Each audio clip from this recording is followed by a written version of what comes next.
नमस्कार, पांच का पंच देख रहे हैं। मैं हूं आपके साथ सौरभ चौधरी। सबसे पहले बात पाकिस्तान की नापाक हरकतों की, क्योंकि लगातार पाकिस्तान नापाक हरकतें करता जा रहा है। बीते कुछ दिनों में पाकिस्तान की ओर से सीजफायर का उल्लंघन करने के मामले जो हैं वो लगातार बढ़ते ही जा रहे हैं। सेना को शक है कि सीजफायर के बहाने पाकिस्तान सेना आतंकियों की घुसपैठ कराने की कोशिश में जुटा हुआ है। हालांकि भारतीय सेना और पैरामिलिट्री फोर्स की सक्रियता के कारण पाकिस्तान अपने मंसूबों में कामयाब नहीं हो पा रहा और लगातार पाकिस्तान की तरफ से गोलाबारी का सिलसिला जारी है। और आज भी पाकिस्तान की तरफ से लगातार गोलाबारी की जा रही है और पाकिस्तान ने पुंछ जिला के शाहपुर, केरनी और कस्बा सेक्टरों में भारी गोलाबारी की। लेकिन भारतीय सेना लगातार पाकिस्तान की गोलाबारी का मुंह तोड़ जवाब दे भी रही है। पर लोग जो वहां पर रह रहे हैं वो लगातार डर के माहौल में रह रहे हैं, वो लगातार परेशान हैं। वो कह रहे हैं कि हमारी ज़िंदगी जिस तरीके से एक तरफ कोरोना महामारी की वजह से ख़राब हो रही है, दूसरी तरफ पाकिस्तान की गोलाबारी की वजह से हम दहशत में रहते हैं और लगातार उनकी परेशानी है वो बढ़ती ही जा रही है। क्या कहना है वहाँ की आवाम का, वो आप सुनिए। सर, हमारे यहाँ अभी तक कुछ भी इंतज़ाम नहीं है। बस हमारा यही है कि हम देखते हैं कि जब भी गोला पड़ता है कहीं ना कहीं अपने अंदरों घरों में छुप कर बैठे हुए हैं। एक तो कोविड-19 की वजह से हम अपने घरों में कहीं बाहर नहीं निकल सकते, ऊपर से अगर अपने ही घर के अंदर बाहर निकलते थे तो ऊपर से ये गोलाबारी हो रही है। इसकी वजह से हम बाहर भी नहीं निकल सकते। अब हमारा माल मवेशी है, जब गोले पड़ते हैं तो तब नुकसान होता ही है। तो उसकी वजह से कोई बैंकर वगैरह कोई कुछ भी यहाँ हमारे इस इलाके में, सरल और इस्लामाबाद इस इलाके में नहीं दिए गए, जिसकी वजह से हमारे बहुत ही मुश्किल है और हर तरीके से ही मुश्किल है। माल मवेशी की, बच्चों की, बुज़ुर्गों की, कोई भी बाहर निकलने से हमें बहुत डर लगता है, क्योंकि ये जब गोलाबारी चलती है तो ये तो इसकी आवाज़ से कान के पर्दे फट जाते हैं। तो जब पास में हमारे लगेगा हमारे बच्चों के बीच में तो क्या हाल होगी ये आप ही देख सकते हैं। और चाहिए गवर्नमेंट का, हम ये एक मीडिया वालों का शुक्रिया अदा करते हैं कि वो हमारे बीच आके हमारी कम से कम हाल तो पूछते हैं कि भाई कैसे हो कैसे नहीं। और हमारी सरकार को चाहिए कि या तो ये गोलाबारी बंद कर देना चाहिए, कि हमें तो पता नहीं हिंदुस्तान पाकिस्तान की क्या दुश्मनी, हम तो पब्लिक हैं, हमें तो रोटी चाहिए जाकर खाते हैं। तो इनको चाहिए अगर इनके अंदर कोई दुश्मनी है तो बंद करें, हम लोग पब्लिक गरीब लोगों को ना मरवाएं। तो हम हमारा यहाँ पे कोई भी नहीं है। गोलाबारी ये चलते तकरीबन 1 घंटा हो गया। बहुत ज़बरदस्त गोले चल रहे हैं सर, मैं बता नहीं सकता। ऐसे गोले तो हमने पहले कभी देखे नहीं कि जैसे ये गोलाबारी यहाँ पे हो रही है। तो आप कहते हैं कि पाकिस्तान तो एक मुसलमान कंट्री, अगर वो सोचे तो माह रमज़ान का महीना वहाँ भी चल रहा है और यहाँ भी चल रहा है।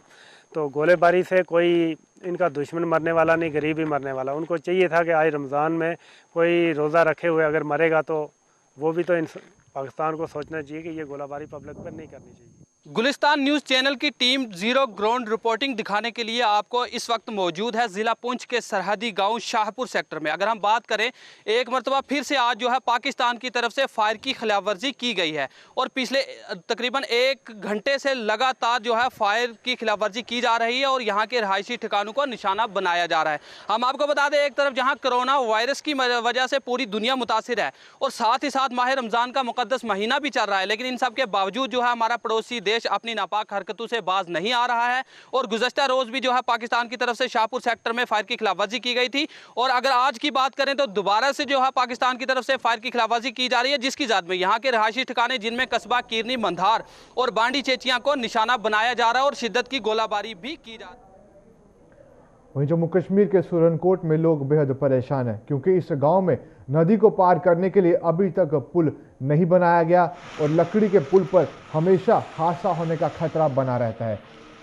करल कटल और दाड़ा समोट के बीच ये पुल है, जिसको पार करके ही लोगों का एक जगह से दूसरी जगह जाना होता है। ग्रामीणों के मुताबिक उनके पास आवाजाही के लिए कोई और साधन नहीं है, इसलिए वे राशन के साथ साथ रोज़मर्रा के सामान भी पीठ पर लाद के ही इस पुल को पार करने को मजबूर हैं।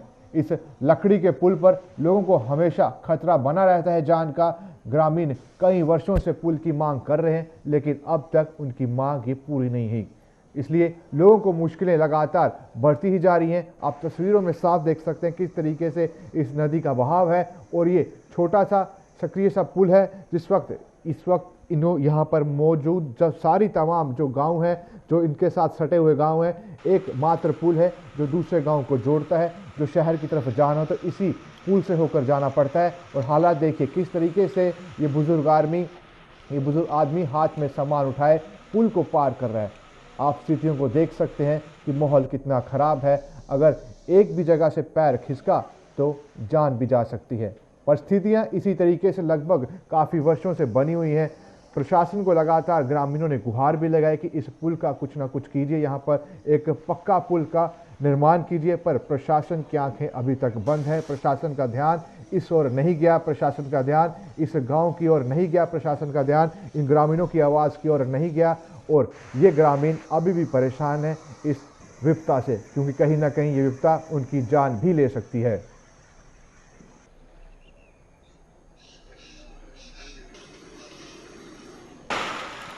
यहाँ पर जो है एक पुल बना हुआ था जो 2009 में सैलाब आने की वजह से बह गया, जिसकी वजह से जो कलर कटल और धड़ा समोट है, इन दोनों गांवों का जो राब्ता है वो मकामी जो हमारी मार्केट है सुरनकोट उससे मुनक़ता हो गया।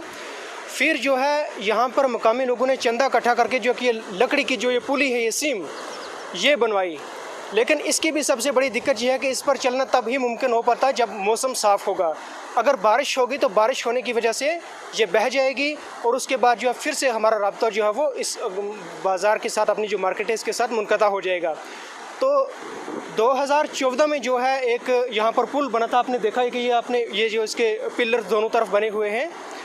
तो 2014 से जब इसके पिलर बने तो उससे लेकर आज तक इसके ऊपर जो है मकामी जो है वो कोई भी जो है वो काम कार्रवाई नहीं हुई है। 2014 से लेकर 2020 तक कमोबेश 6 साल हो चुके हैं। तो इन 6 सालों में इस पुल के ऊपर जो आगे कोई काम नहीं हुआ है। हम ऑनरेबल लेफ्टिनेंट जो गवर्नर है उनसे यही अपील करते हैं कि वो इसके ऊपर एक इंक्वायरी बिठाएं और इसके ऊपर इंक्वायरी बिठाकर जो है वो ताकि इस चीज़ का पता चल सके कि आज तक ये पुल क्यों नहीं बना और जल्दी से जल्दी तो है वो इस पुल को बनाकर ताकि आवाम का जो उजाला किया जा सके। जी, मेरा नाम मोहम्मद ताज, मैं गांव दड़ा समोट, पंचायत कलर कटल, वार्ड नंबर 7 पेंच ताल्लुक़ रखता हूं। लिहाजा ये 2009 में एक फ्लड आया था, इसमें ये पुल जोला ब्रिज बह गया था। उसके बाद 2009 के बाद हमने तमाम लोगों ने दड़ा समोट, कलर कटल, पंचायत और लोगों ने भी चंदा करके यहाँ एक लकड़ की पुली तैयार की। तकरीबन 4-5 साल हमें इसी पुली से गुज़रते रहे और उसके बाद 2015 में 2 पावे बनाए गए। 2015 के बाद इस वक्त तकरीबन 6 साल गुज़र चुके हैं। तो इस वक्त तक ये इसके ऊपर जो स्लैपिंग थी वो नहीं पड़ी। लिहाजा ये जो लकड़ की छोटी पुली है, इसी से यहाँ के बच्चे और तकरीबन 10-12 हज़ार यहाँ की पब्लिक जो लोग गुज़रते हैं, गुज़र के सुरनकोट मार्केट में दाखिल होते हैं। लिहाजा हमारी जनाब ऑनरेबल लेफ्टिनेंट गवर्नर से यही गुजारिश है कि एक इंक्वायरी बैठा के इसकी तहकीकात की जाए कि 5 साल तक इसका स्लैब जो है वो क्यों नहीं पड़ा। इस वक्त हम करें सुरनकोट का एक दूर दराज इलाका दड़ा समोट। यहाँ पे एक पुल था जो 2009 में एक बहुत बड़ा फ्लड आने की वजह से वो पुल जो बह गया। दड़ा समोट और कलर कटल के लोगों का जो है राब्ता सुरनकोट से कट हो गया। उसके बाद मकामी लोगों ने चंदा करके यहाँ पे एक सिम लगाई जिसको हम देसी पुल कहते हैं। उसके बाद 2015 में यहाँ पे एक पुल का काम शुरू हुआ, 2 ही पावे जो हैं खड़े हुए। उसके बाद अभी तक 2020 हो गए, अभी तक कोई भी काम शुरू नहीं हुआ। मैं आकाश मलिक, गुलिस्तान न्यूज़, सुरनकोट। वहीं जम्मू कश्मीर के कालाकोट में सीमा पार की गोलाबारी के चलते लोगों की जिंदगी नर्क बन चुकी है। कालाकोट के गांव के लोगों का कहना है कि तनाव के चलते लोग परेशान हैं और अगर किसी की गोलाबारी के चलते कोई भी हताहत होता है तो उसका इलाज भी यहां पर नहीं किया जा सकता, क्योंकि सीमावर्ती इलाके की डिस्पेंसरी में कोई भी डॉक्टर उपलब्ध नहीं है। लोगों का कहना है कि किसी भी इलाज के लिए उन्हें गाँव से दूर जाना पड़ता है। अगर बात एम्बुलेंस सेवा की करें तो वो भी इस गाँव में नहीं है, जिस कारण अब तक कई लोगों ने अपनी जान गंवा दी है।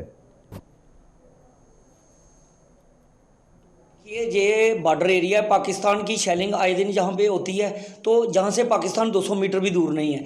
मैंने कई बार डीसी साहब से भी, एडीएमओ साहब से, बीएमओ साहब से, सीएमओ साहब से हज़ारों बार मैंने बात की है और रिक्वेस्ट की है, उनसे बार बार रिक्वेस्ट की है कि हमारे कलाल का कुछ करिए, क्योंकि एम्बुलेंस की हालत ख़राब है, यहाँ पर डिस्पेंसरी की हालत ख़राब है। यहाँ पे दवाइयाँ उपलब्ध नहीं है तो कोई मेडिसिन नहीं होगी तो क्या करेंगे।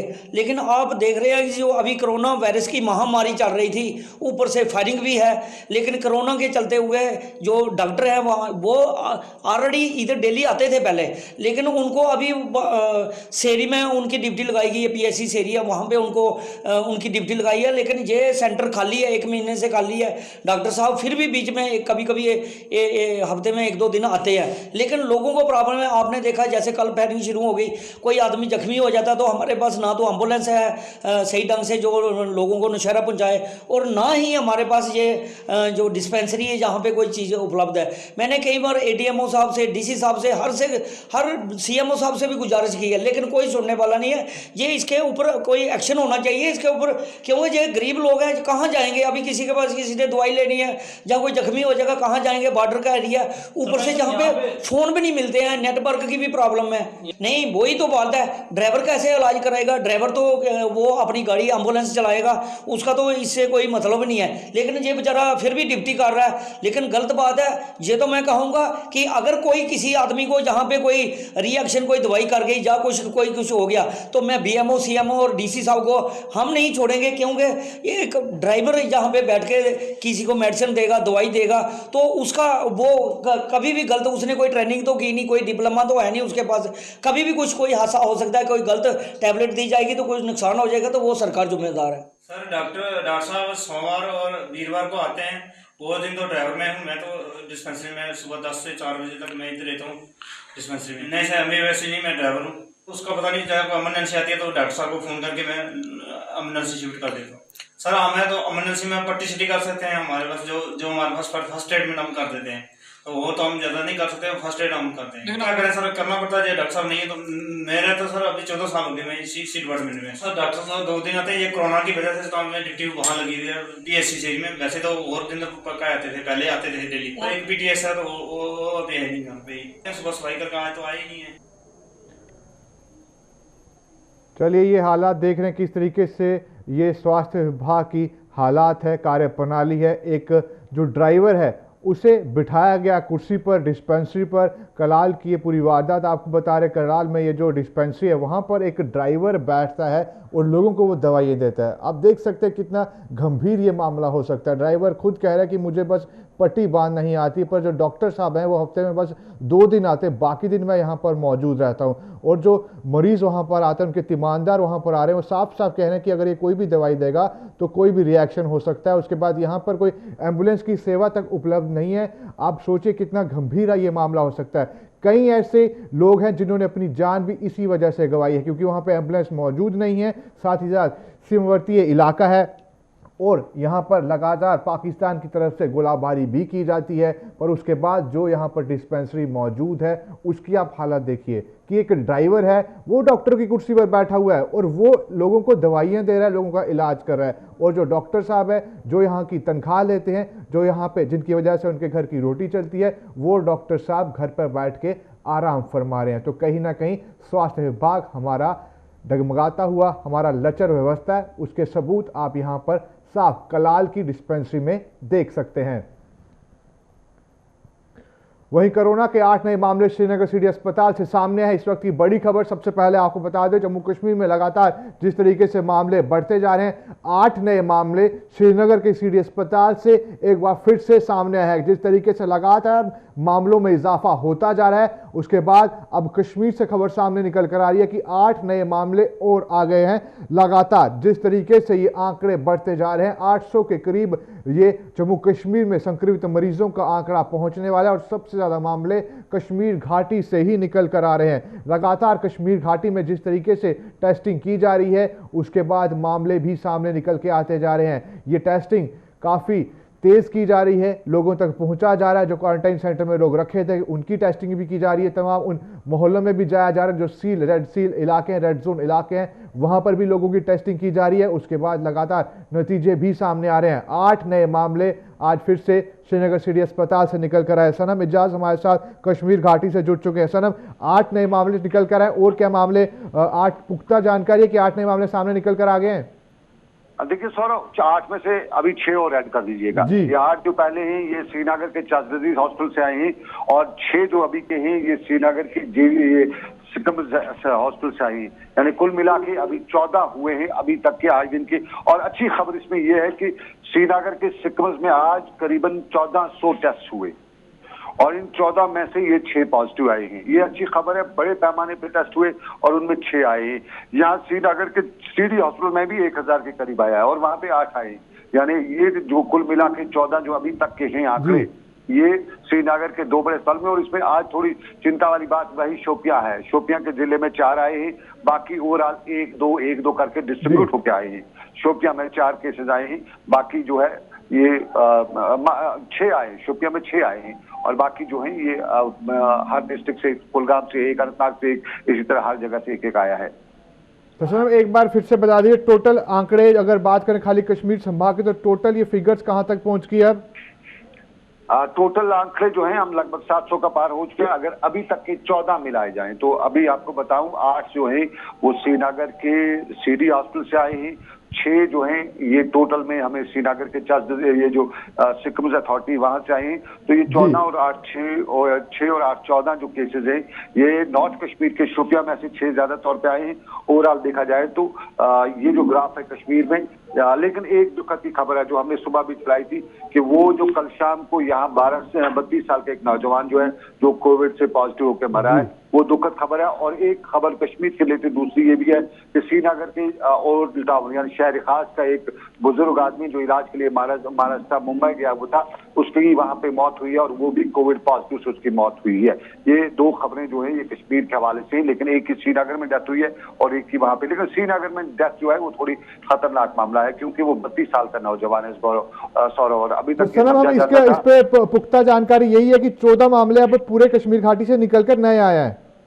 देखिए सरकार ने अभी इसकी सौरभ पुष्टि नहीं की है, लेकिन हमारी जो अथॉरिटी से बात होती है, ये जो हमारे जो कंफर्म सोर्सेज अब जिन्हें कहते हैं उनसे जो बात हुई है, उनको मिला के मुख्तलिफ जो सोर्सेज उनको क्रॉस चेक करने के बाद हमारे पास 16-14 की टोटल लिस्ट अभी तक आई हुई है। चलिए सनम, एक चीज और, जिस तरीके से रैपिड टेस्टिंग भी की जाती थी, रोहित कंसल भी ये बोल रहे थे प्रिंसिपल सेक्रेटरी की लगातार टेस्टिंग भी की जा रही है, 2500 के करीब एक दिन में टेस्ट किए जाते हैं। तो अब अगर कश्मीर संभाग की बात करें तो डेली कितने औसतन टेस्ट किए जा रहे हैं, जिसके बाद नतीजे भी सामने आ रहे हैं? सौरभ एवरेज हमारे यहाँ अब 2000 से ऊपर टेस्ट डेली के होते हैं, और ये 2000 के टेस्ट आज तीसरा दिन है जो लगातार जो है 2000 के टेस्ट होते हैं। आपको ऐसे बताऊं करीबन 1400 टेस्ट जो है आज ये हुए हैं श्रीनगर के सिकम्स में, और 800 के करीब जो है वो ये जो चर्च डिजीज हॉस्पिटल है वहां पे हुए हैं। यानी कुल मिला के 2000 से ऊपर के आंकड़े, और 24 घंटे टेस्ट किए जाते हैं। कुछ टेस्ट जो है वो प्रायोरिटी बेसिस होते हैं, कुछ रूटीन में होते हैं, लेकिन 24 घंटे श्रीनगर की जो 3 लेबोरेटरीज हैं वहां पे टेस्ट किए जाते हैं। और यहाँ पे कुल मिलाकर अभी तक कह सकते हैं कि एवरेज 2000 से ऊपर अब टेस्ट होते हैं यहाँ पे। चलिए सर, हम शुक्रिया पूरी अपडेट के लिए, पूरी जानकारी के लिए। इस वक्त की बड़ी खबर हम आपको दे रहे हैं, लगभग 14 के करीब मामले कश्मीर घाटी से आज फिर से एक बार सामने निकल कर आ रहे हैं, और लगातार टेस्टिंग भी की जा रही है। उसके बाद ये मामले आ रहे हैं और इन्हें इलाज के लिए अस्पताल में भर्ती भी कराया गया है। वहीं जम्मू कश्मीर के सांबा जिला की बात करते हैं। जम्मू कश्मीर के जिला सांबा में प्रवासी मजदूरों को अपने राज्यों में भेजने की प्रक्रिया शुरू कर दी गई है। इसी सिलसिले में सांबा के औद्योगिक क्षेत्र में जिला प्रशासन द्वारा उनका पंजीकरण किया जा रहा है, और इस अवसर पर हजारों की संख्या में मजदूर अपना अपना पंजीकरण करवाने हुए पहुंचे भी हुए थे। कुछ मजदूरों का कहना है कि जब से लॉकडाउन लगा है तब से हमें कोई भी दिहाड़ी नहीं मिली, हमारे पास बिल्कुल पैसे ख़त्म हो गए हैं। तमाम ऐसी परेशानियां थी जो उनके सामने आ गई हैं। हम लगातार उसके बारे में आपको बताते भी गए, हमने उन मजदूरों से लगातार बात करने की कोशिश भी की, पर कहीं ना कहीं अब उनमें खुशी है क्योंकि पंजीकरण की प्रक्रिया एक बार शुरू हो गई है। इन मजदूरों को अपने परिवार की चिंता भी सता रही है, इसलिए ये कह रहे हैं कि बस हमें जल्द से जल्द अपने घर पहुँचा दिया जाए। के लिए एक रोटी भी नहीं मिल रहा है, थोड़ा बहुत मिल रहा था वो भी आधा पेट हो रहा है। बच्चे बुच्चे हैं, हमें जाना चाहते हैं, घर घर में बाल बच्चे भी हैं। हम फैक्ट्री वाले काम करने वाले नहीं, हम दिहाड़ी मजदूर वाले आदमी हैं। ईंटे पत्थर हम मकान बनाने वाले, वो काम यहाँ चल नहीं पा रहा है। वहाँ घर में काम तो नहीं मिलेगा, फिर भी अब बाल बच्चे के साथ रहेंगे एक साथ के। कौन पता नहीं कितने दिन तक ये बीमारी लॉकडाउन रहेगा, क्या पता। खाने में तो दिक्कत आएगा, लेकिन फिर भी बाल बच्चे इधर उधर करके कुछ घर में माँ बाप है, कुछ गुजारा चल जाएगा। सरकार ने तो ऐसे कहा है कि मजदूर लोगों को घर वापस लाएंगे। अब पता नहीं अब ट्रेन कब चालू कर रहा है। अब पहले से हम ये करवा रहे हैं अपना आधार कार्ड वगैरह जमा। क्या क्या डिटेल लिया आपसे? बस यही आधार कार्ड का नंबर वगैरह लिया, नाम पता गाँव पता है बस लिए, फ़ोन नंबर भी लिया? हाँ, फ़ोन नंबर भी लिया। तो अब क्या बोल रहे हैं, कब आएगा फ़ोन आपको? पता नहीं, अभी तो कुछ नहीं बताया कब आएगा। आप जाना चाहते हो घर पे? जाना चाहते हैं। कहाँ पर काम करते थे? ये से कंपनी में काम करता है। कंपनी तो अभी बंद हो गया ना, इसलिए रूम किराया लगेगा। कह रहा है कि कंपनी कुछ शुरू हो रही है, तो उसमें काम कर लो। घर वहाँ तो काम मिलेगा नहीं आपको। घर में बाल बच्चा है, इधर अकेला है बाल बच्चा घर में, इधर क्या करूँ, काम काज नहीं है, इसलिए तो घर जाऊँगी ना। और वहाँ पर काम मिल जाएगा आपको? काम मिल नहीं जाएगा तो घर में रहूँगी, तो बाल बच्चा साथ रहेगा तो अच्छा होगा। यहाँ पर खाने का मिल रहा था सामान? नहीं, एक टाइम मिलेगा तो एक टाइम खाना खा के रहेगा, नहीं रहेगा 3 टाइम खाना मिलेगा तो अच्छा होगा। हम घर जाना चाहते हैं। क्या हुआ, यहाँ पे खाना नहीं मिल रहा? खाना नहीं मिल रहा है, भूखर मर रहे हैं, 2-3 दिन हो गया है। और घर जाना चाहते हैं, 22 तारीख से बंद हो गया, तब से कोई पुछार भी नहीं है यहाँ। जैसे 1-2-4-10 बंदे ले रहे हैं और ज़्यादा ले नहीं रहे हैं, तो इसलिए हम घर जाना चाहते हैं। तो वहाँ पर मिल जाएगा काम आपको? अपने घर जाएंगे, खुश रहेंगे, जैसे भी रहेंगे। नहीं तो जैसे घर पे है जो थोड़ा खेत पात है तो उसमें तो हम खा लेंगे, यहाँ से तो सही रहेगा। मैं लौंडे बेटों को सबको देखूँगा। प्रावधान बना रही है इनको घर भेजने का, इनको लेकर कोई जोर जबरदस्ती नहीं की जा रही। फिर भी ये जो माइग्रेंट लेबरर्स हैं ये अपने घर जाना चाहते हैं। उसी के साथ साथ अगर सांबा जिला की बात करें तो जिला प्रशासन सांबा ने भी आज से इन प्रवासी मजदूरों की रजिस्ट्रेशन शुरू कर दी है और ये रजिस्ट्रेशन सांबा जिला में अलग अलग इलाकों में की जा रही है, बड़ी ब्राह्मणा, विजयपुर और सांबा में। मैं इस वक्त सांबा के सिडको इलाके में मौजूद हूँ और यहाँ पर आप साफ तौर पर मेरे पीछे देख सकते हैं कि भारी तादाद में यहाँ पर प्रवासी मजदूर जो है वो पहुंच रहे हैं, वो अपनी रजिस्ट्रेशन करवा रहे हैं क्योंकि इन सबको अपने घर जाना है। लेकिन मैं आपको बताना चाहता हूं कि जिस तरह से प्रधानमंत्री जी ने कहा था कि जो यहां पर है वो वहीं पर रहे, लेकिन उसके बावजूद भी ये प्रवासी मजदूर अपने घर जाना चाहते हैं। मैं आपको बता दूं कि इस लॉकडाउन की मुश्किल घड़ी में प्रशासन ने काफ़ी प्रयास किया है, इनको जो खाने पीने का सामान जो है वो दिया गया। इसमें कई सामाजिक संस्थाएं भी आई, वो भी इनको जो है वो वक्त वक्त पर अपनी सेवाएं देती रही ताकि इनको खाने पीने की किसी तरह की कोई दिक्कत पेश ना आए। लेकिन इन प्रवासी मजदूरों का एक ही कहना है कि हमने अपने घर जाना है, इस मुश्किल घड़ी में हम अपने घर पर ही रहना चाहते हैं। फिलहाल मैं आपको ये भी बता दूं कि इनको काम तो वहाँ पर भी नहीं मिलेगा, लेकिन ये अपने सिर्फ घर जाना चाहते हैं, अपने बाल बच्चों के पास जाना चाहते हैं, अपने घरों पर खेती बाड़ी करके ही अपना गुजारा भत्ता करना चाहते हैं। तो उसके लिए जो डाटा कलेक्शन है वो आज से शुरू हो चुका है, जिसमें आधार कार्ड की जो है वो प्रक्रिया जो है वो की जा रही है। उसी के साथ साथ इनका मोबाइल नंबर लिया जा रहा है, आइडेंटिटी प्रूफ लिया जा रहा है कि ये कहाँ के रहने वाले हैं, एड्रेस प्रूफ लिया जा रहा है। तो ये सारा डाटा कलेक्ट कर जो है वो प्रशासन को सौंपा जाएगा और प्रशासन आगे जम्मू कश्मीर यूटी एडमिनिस्ट्रेशन को सौंपेगी। फिर उसके बाद जो प्रावधान होगा इनको घर भेजने का वो बनाया जाएगा। तो उसी के चलते एक बार फिर से तस्वीरें आपको दिखाना चाहता हूं कि भारी तादाद में यहाँ पर जो माइग्रेंट लेबरर्स हैं वो यहाँ अपना रजिस्ट्रेशन करवाने पहुंच रहे हैं और जब इनका रजिस्ट्रेशन कंप्लीट हो जाएगा उसके बाद ही इनको आगे घर भेजने का प्रावधान प्रशासन द्वारा बनाया जाएगा। तो फिलहाल के लिए ऋषि खजूरिया, कैमरामैन राहुल के साथ गुलिस्तान न्यूज़ के लिए। चलिए इसी के साथ 5 के पंच में विराम लगाते हैं। बाकी देश और दुनिया की तमाम खबरों के लिए आप बने रहे हमारे साथ, देखते रहिए गुलिस्तान न्यूज़।